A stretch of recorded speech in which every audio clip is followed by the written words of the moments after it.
Chapter 4. Martha. When she opened her eyes in the morning, it was because a young housemaid had come into her room to light the fire and was kneeling on the hearthrug, raking out cinders noisily. Mary lay and watched her for a few moments and then began to look about the room. She had never seen a room at all like it and thought it curious and gloomy. The walls were covered with tapestry with a forest scene embroidered on it. There were fantastically dressed people under the trees, and in the distance there was a glimpse of the turrets of a castle. There were hunters and horses and dogs and ladies. Mary felt as if she were in the forest with them.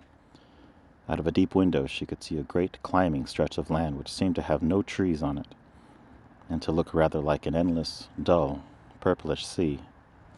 "What is that?" she said, pointing out of the window. Martha, the young housemaid, who had just risen to her feet, looked and pointed also. "That there," she said. "Yes, that's the moor," with a good-natured grin. "Does thee like it?" "No," answered Mary, "I hate it." "That's because thou'rt used to it," Martha said, going back to her hearth. "Thou thinks it's too big and bare now, but thou will like it." "Do you?" inquired Mary. "Aye, that I do," answered Martha cheerfully, polishing away at the grate. "I just love it. It's none bare. It's covered with growing things that smell sweet. It's fair lovely in spring and summer when the gorse and broom and heather is in bloom. It smells of honey and there's such a lot of fresh air, and the sky looks so high and the bees and skylarks make such a nice noise humming and singing. I wouldn't live away from the moor for anything." Mary listened to her with a grave, puzzled expression. The native servants she had been used to in India were not in the least like this. They were obsequious and servile, and did not presume to talk to their masters as if they were their equals. They made salams and called them protector of the poor, and names of that sort. Indian servants were commanded to do things, not asked. It was not the custom to say please and thank you, and Mary had always slapped her eye on the face when she was angry. She wondered a little what this girl would do if one slapped her in the face. She was a round, rosy, good-natured looking creature, but she had a sturdy way which made Mistress Mary wonder if she might not even slap back, if the person who slapped her was only a little girl. "You're a strange servant," she said from her pillows, rather haughtily. Martha sat up on her heels, with her blacking brush in her hand, and laughed, without seeming the least out of temper. "Oh, I know that," she said. "If there was a grand missus at Misselthwaite, I should never have been even one of the under housemaids. I might have been let to be scullery maid, but I'd never have been let upstairs. I'm too common, and I talk too much Yorkshire. But this is a funny house, for all it's so grand. Seems like there's neither master nor missus, except Mr. Pitcher and Miss Medlock. Mr. Craven, he won't be troubled about anything when he's here, and he's nearly always away. Miss Medlock gave me the place out of kindness. She told me she could never have done it if Misselthwaite had been like other big houses." "Are you going to be my servant?" Mary asked, still in her imperious little Indian way. Martha began to rub her grate again. "I'm Miss Medlock's servant," she said stoutly, "and she's Mr. Craven's. But I'm to do the housemaid's work up here and wait on you a bit. But you won't need much waiting on." "Who's going to dress me?" demanded Mary. Martha sat up on her heels again and stared. She spoke in broad Yorkshire in her amazement. "Canna thou dress thyself?" she said.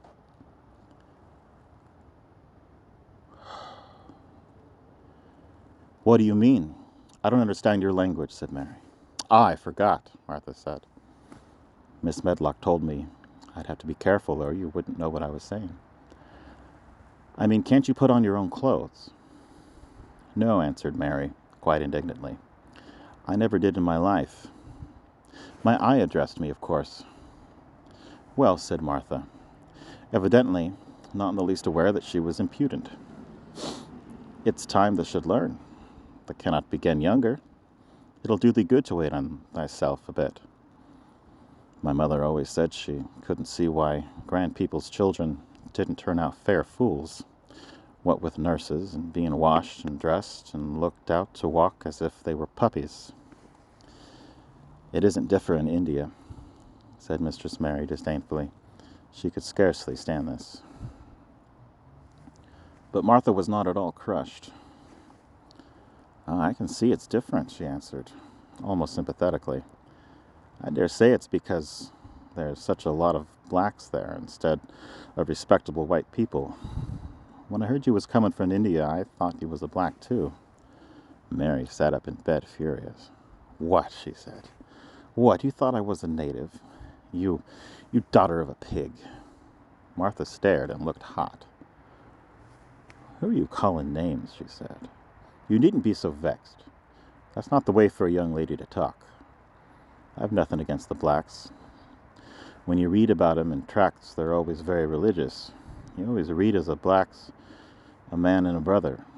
I've never seen a black, and I was fair pleased to think I was going to see one close. When I come in to light your fire this morning, I crept up to your bed and pulled the cover back, careful to look at you. And there you was," she said disappointedly. "No more black than me. For all you're so yeller." Mary did not even try to control her rage and humiliation. "You thought I was a native. You dared. You don't know anything about natives. They are not people. They're servants who must salaam to you. You know nothing about India. You know nothing about anything." She was in such a rage and felt so helpless before the girl's simple stare, and somehow she suddenly felt so horribly lonely and far away from everything she understood and which understood her, that she threw herself face downward on the pillows and burst into passionate sobbing. She sobbed so unrestrainedly that good-natured Yorkshire Martha was a little frightened and quite sorry for her. She went to the bed and bent over her. "You mustn't cry like that there," she begged. "You mustn't for sure. I didn't know you'd be so vexed. I don't know anything about anything, just like you said. I beg your pardon, miss. Do stop crying." There was something comforting and really friendly in her queer Yorkshire speech and sturdy way which had a good effect on Mary. She gradually ceased crying and became quiet. Martha looked relieved. "It's time for thee to get up now," she said. "Miss Medlock said I was to carry the breakfast and tea and dinner into the room next to this. It's been made into a nursery for thee. I'll help thee on with thy clothes if thou'll get out of bed. If the buttons are at the back, thou cannot button them up thyself." When Mary at last decided to get up, the clothes Martha took from the wardrobe were not the ones she had worn when she arrived the night before with Miss Medlock. "Those are not mine," she said. "Mine are black." She looked the thick white wool coat and dress over and added with cool approval, "Those are nicer than mine." "These are the ones I must put on," Martha answered. "Mr. Craven ordered Miss Medlock to get 'em in London. He said I won't have a child dressed in black wandering about like a lost soul," he said. "It'd make the place sadder than it is. Put color on her." Mother, she said she knew what she meant. Mother always knows what a body means. She doesn't hold with black harsel. "I hate black things," said Mary. The dressing process was one which taught them both something. Martha had buttoned up her little sisters and brothers, but she had never seen a child who stood still and waited for another person to do things for her as if she had neither hands nor feet of her own. "Why doesn't they put on their own shoes?" she said when Mary quietly held out her foot. "My ayah did it," answered Mary, staring. "It was the custom." She said that very often. It was the custom. The native servants were always saying it. If one told them to do a thing their ancestor had not done for 1,000 years, they gazed at one mildly and said, "It is not the custom," and one knew that was the end of the matter. It had not been the custom that Mistress Mary should do anything but stand and allow herself to be dressed like a doll. But before she was ready for breakfast, she began to suspect that her life at Misselthwaite Manor would be ended by teaching her a number of things quite new to her. Things such as putting on her own shoes and stockings and picking up things she let fall, If Martha had been a well-trained fine young lady's maid, she would have been more subservient and respectful, and would have known that it was her business to brush hair and button boots and pick things up and lay them away. She was, however, only an untrained Yorkshire rustic who had been brought up in a moorland cottage with a swarm of little brothers and sisters who had never dreamed of doing anything but waiting on themselves and on the younger ones who were either babies in arms or just learning to totter about and tumble over things. If Mary Lennox had been a child who was ready to be amused, she would perhaps have laughed at Martha's readiness to talk, but Mary only listened to her coldly and wondered if her freedom of manner was anything to be seriously considered. At first, she was not at all interested, but gradually, as the girl rattled on in her good-tempered, homely way, Mary began to notice what she was saying. "Ah, you should see 'em all," she said. "There's 12 of us, and my father only gets 16 shilling a week. I can tell you my mother's put to it to get porridge for 'em all. They tumble about on the moor and play there all day, and mother says the air of the moor fattens 'em. She says she believes they eat the grass same as the wild ponies do. Our Dickon, he's 12 years old, and he's got a young pony he calls his own." "Where did he get it?" asked Mary. "He found it on the moor with its mother when it was a little one, and he began to make friends with it and give it bits of bread and pluck young grass for it. And it got to like him, so it follows him about, and it lets him get on its back. Dickon's a kind lad, and animals like him." Mary had never possessed an animal pet of her own, and had always thought she should like one. So she began to feel a slight interest in Dickon, and as she had never before been interested in anyone but herself, it was the dawning of a healthy sentiment. When she went into the room which had been made into a nursery for her, she found that it was rather like the one she had slept in. It was not a child's room, but a grown-up person's room, with gloomy old pictures on the walls and heavy old oak chairs. A table in the center was set with a good, substantial breakfast. But she had always had a very small appetite, and she looked with something more than indifference at the first plate Martha set before her. "I don't want it," she said. "Thou doesn't want thy porridge?" Martha exclaimed incredulously. "No." "Thou doesn't know how good it is. Put a bit of treacle on it, or a bit of sugar." "I don't want it," repeated Mary. "Ah," said Martha, "I can't abide to see good victuals go to waste. If our children was at this table, they'd clean it bare in 5 minutes." "Why?" said Mary coldly. "Why?" echoed Martha. "Because they scarce ever had their stomachs full in their lives. They're as hungry as young hawks and foxes." "I don't know what it is to be hungry," said Mary, with the indifference of ignorance. Martha looked indignant. "Well, it would do thee good to try it. I can see that plain enough," she said outspokenly. "I have no patience with folk as sits and stares at good bread and meat. My word, don't I wish Dickon and Phil and Jane and the rest of them had what's here under their pinafores." "Why don't you take it to them?" suggested Mary. "It's not mine," answered Martha stoutly. "And this isn't my day out. I get my day out once a month, same as the rest. Then I go home and clean up for Mother and give her a day's rest." Martha drank some tea, and Mary drank some along with her, and she ate a little toast and some marmalade. "You wrap up warm. Run out and play, you," said Martha. "It'll do you good, and give you some stomach for your meat."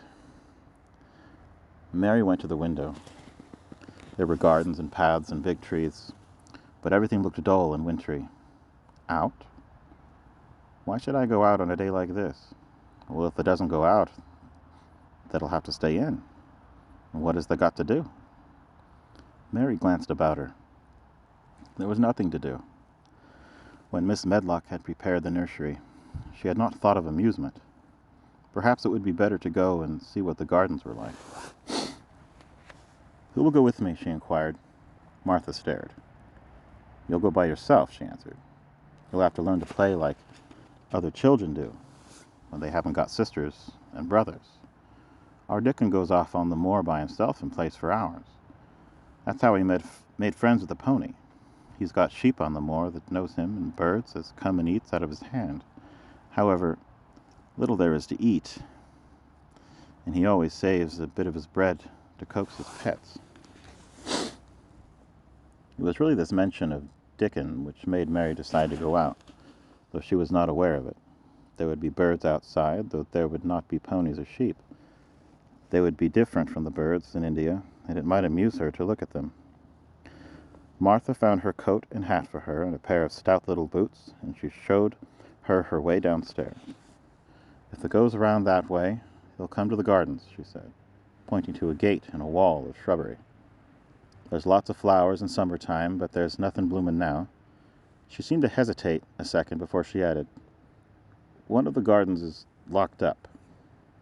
No one has been in it for 10 years. "Why?" asked Mary in spite of herself. Here was another locked door added to the 100 in the strange house. Mr. Craven had it shut when his wife died so sudden. He won't let no one go inside. It was her garden. He locked the door and dug a hole and buried the key. There's Miss Medlock's bell ringing. I must run." After she was gone, Mary turned down the walk which led to the door in the shrubbery. She could not help thinking about the garden which no one had been into for 10 years. She wondered what it would look like, and whether there were any flowers still alive in it. When she had passed through the shrubbery gate, she found herself in great gardens, with wide lawns and winding walks, with clipped borders. There were trees and flower beds and evergreens clipped into strange shapes, and a large pool with an old gray fountain in its midst. But the flower beds were bare and wintry, and the fountain was not playing. This was not the garden, which was shut up. How could a garden be shut up? You could always walk into a garden. She was just thinking this when she saw that at the end of the path that she was following there seemed to be a long wall with ivory growing all over it. She was not familiar enough with England to know that she was coming upon the kitchen gardens where the vegetables and fruit were growing. She went toward the wall and found that there was a green door in the ivy, and that it stood open. This was not the closed garden, evidently, and she could go into it. She went through the door and found that it was a garden with walls all around it, and that it was only one of several walled gardens which seemed to open into one another. She saw another open green door, revealing bushes and pathways between beds containing winter vegetables. Fruit trees were trained flat against the wall, and over some of the beds there were grass frames. The place was bare and ugly enough, Mary thought, as she stood and stared about her. It might be nicer in summer when things were green, but there was nothing pretty about it now to her. Presently, an old man with a spade over his shoulder walked through the door leading from the second garden.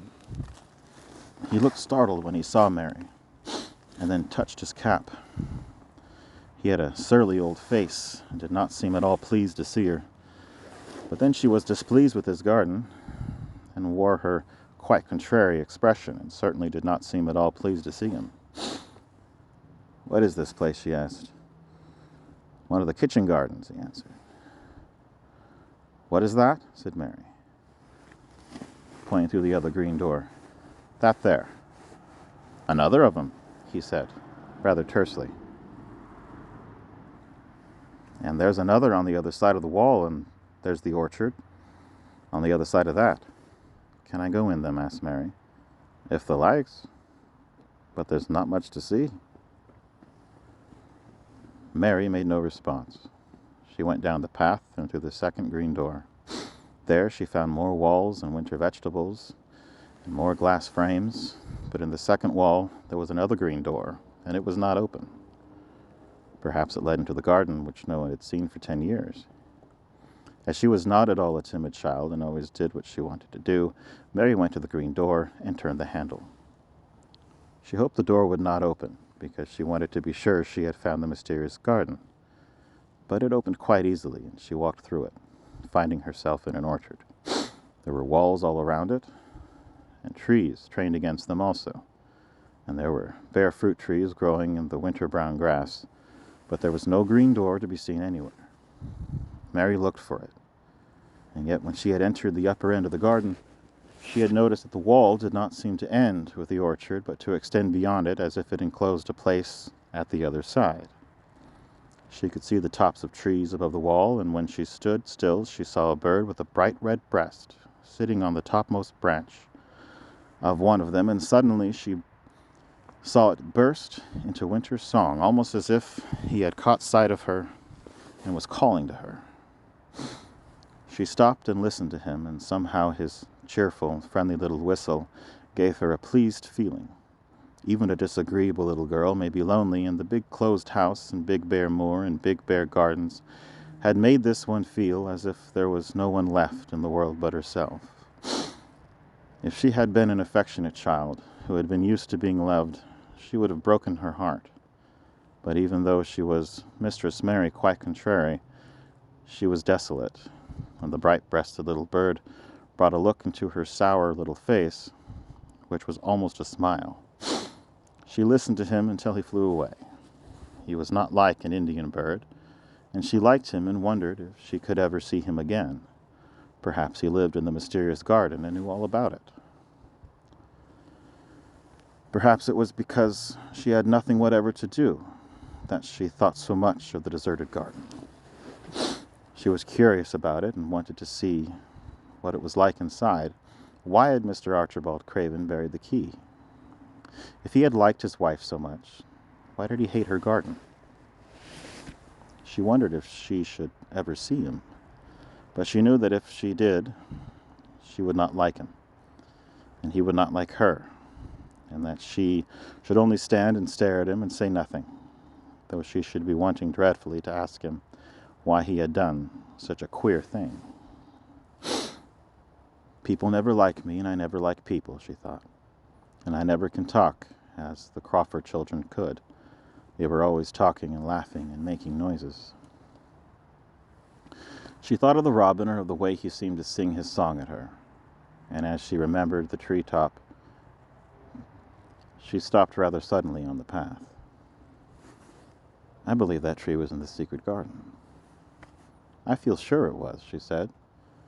There was a wall round the place, and there was no door.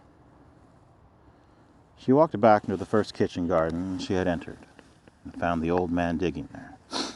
She went and stood beside him and watched him a few moments in her cold little way. He took no notice of her, and so at last she spoke to him. I have been into the other garden, she said. There was nothing to prevent thee, he answered crustily. I went into the orchard. There was no dog at the door to bite thee, he answered. There was no door there into the other garden, said Mary. What garden? He said in a rough voice, stopping his digging for a moment. The one on the other side of the wall, answered Mistress Mary. There were trees there. I saw the tops of them. A bird with a red breast was sitting on one of them, and he sang. To her surprise, the surly old weather-beaten face actually changed its expression. A slow smile spread over it, and the gardener looked quite different. It made her think that it was curious how much nicer a person looked when they smiled. She had not thought of that before. He turned about to the orchard side of his garden and began to whistle. A low, soft whistle. She could not understand how such a surly man could make such a coaxing sound. Almost the next moment, a wonderful thing happened. She heard a soft little rustling flight through the air, and it was the bird with the red breast flying to them, and he actually alighted on the big clod of earth quite near the gardener's foot. Here he is, chuckled the old man, and then he spoke to the bird as if he was speaking to a child. Where's thee been, the cheeky little bugger? He said. I've not seen thee before today. Has thou begun the courting this early in the season? Thou'rt too far it. The bird put his tiny head on one side and looked up at him with his soft bright eye, which was like a black dewdrop. He seemed quite familiar, and not the least afraid. He hopped about and pecked the earth briskly, looking for seeds and insects. It actually gave Mary a queer feeling in her heart because he was so pretty and cheerful and seemed to like a person. He had a tiny, plump body and a delicate beak and slender, delicate legs. "Will he always come when you call him?" she asked, almost in a whisper. "Aye, that he will. I have knowed him ever since he was a fledgling. He came out of the nest in the other garden, and when first he flew over the wall, he was too weak to fly back for a few days, and we got friendly. When he went over the wall again, the rest of the brood was gone, and he was lonely and came back to me. What kind of a bird is he?" "Doesn't thou know? He's a robin redbreast, and they're the friendliest, curiousest birds alive. They're almost as friendly as dogs, if you know how to get on with them. Watch him pecking about there and looking round at us now and again. He knows we're talking about him." It was the queerest thing in the world to see the old fellow. He looked at the plump little scarlet waistcoated bird as if he were both proud and fond of him. "He's a conceited one," he chuckled. "He likes to hear folk talk about him. And curious. Bless me, there never was his like for curiosity and meddling. He's always coming to see what I'm planting. He knows all the things Master Craven never troubles Hissel to find out. He's the head gardener, he is." The robin hopped about busily, pecking the soil, and now and then stopped and looked at them a little. Mary thought his black dewdrop eyes gazed at her with great curiosity. It really seemed as if he were finding out all about her. The queer feeling in her heart increased. "Where did the rest of the brood fly to?" she asked. "There's no knowing. The old ones turned 'em out and made 'em fly from their nests, and they're scattered before you know it. This one was a knowing one, and he knew he was lonely." Mistress Mary went a step nearer to the robin and looked at him very hard. "I'm lonely," she said. She had not known before that this was one of the things which made her feel so sour and cross. She seemed to find it out when the robin looked at her, and she looked at the robin. The old gardener pushed his cap back on his bald head and stared at her a minute. "Art thou the little wench from India?" he asked. Mary nodded. "Then no wonder thou'rt lonely." "Thou'lt be lonelier before thou's done," he said. He began to dig again, driving his spade deep into the rich black garden soil, while the robin hopped about very busily employed. "What is your name?" Mary inquired. He stood up to answer her. "Ben Weatherstaff," he answered, and then he added with a surly chuckle, "I'm lonely myself, except he's with me," and he jerked his thumb toward the robin. "He's the only friend I've got." "I've no friends at all," said Mary. "I never had. My ayah didn't like me, and I never played with anyone." It is a Yorkshire habit to say what you think with blunt frankness, and old Ben Weatherstaff was a Yorkshire moor man. "Well, thee and me are a good bit alike," he said. "We was wove out of the same cloth. We're neither of us good-looking, and we're both of us as sour as we look. We've got the same nasty tempers, both of us, I'll warrant." This was plain speaking, and Mary Lennox had never heard the truth about herself in her life. Native servants always salaamed and submitted to you, whatever you did. She had never thought much about her looks, but she wondered if she was as unattractive as Ben Weatherstaff, and she also wondered if she looked as sour as he had looked before the robin came. She actually began to wonder also if she was nasty-tempered.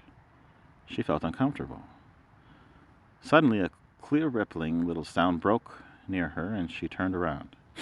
She was standing a few feet from a young apple tree, and the robin had flown onto one of its branches and had burst out into a scrap of song. Ben Weatherstaff laughed outright. "What did you do that for?" asked Mary. "He's made up his mind to make friends with thee," replied Ben. "Dang me if he hasn't took a fancy to thee." "To me," said Mary, and she moved toward the little tree softly and looked up. "Would you make friends with me?" she said to the robin, just as she was speaking to a person. "Would you?" And she did not say it either in her hard little voice or her imperious Indian voice, but in a tone so soft and eager and coaxing that Ben Weatherstaff was as surprised as she had been when she heard him whistle. Why, he cried out, they said that as nice and human as if there was a real child instead of a sharp old woman. They said it almost like Dickon talks to his wild things on the moor. Do you know Dickon? Mary asked, turning around in a rather hurry. Everybody knows him. Dickon's wandering about everywhere. The very blackberries and heatherbells know him. I warrant the foxes show him where their cubs lie, and the skylarks don't hide their nests from him. Mary would have liked to ask some more questions, but she was almost as curious about Dickon as she was about the deserted garden. But just that moment the robin, who had ended his song, gave a little shake of his wings, spread them, and flew away. He had made his visit and had other things to do. He has flown over the wall, Mary cried out, watching him. He has flown into the orchard. He has flown across the other wall into the garden, where there is no door. He lives there, said old Ben. He came out of the egg there. If he's courting, he's making up to some young madam of a robin that's living among the old rose trees there. Rose trees, said Mary. Are there rose trees? Ben Weatherstaff took up his spade again and began to dig. There was 10 years ago, he mumbled. I should like to see them, said Mary. Where is the green door? There must be a door somewhere. Ben drove his spade deep and looked uncompanionable. Just as uncompanionable as he looked when she first saw him. There was 10 years ago, but there isn't now, he said. No door, cried Mary. There must be. None as anyone can find, and none as is anyone's business. And don't you be a meddlesome wench and poke your nose where it's got no cause to go. Here, I must go on with my work. Get you gone and play, you. I've no more time. And he actually stopped digging, threw his spade over his shoulder, and walked off, without even glancing at her or saying goodbye.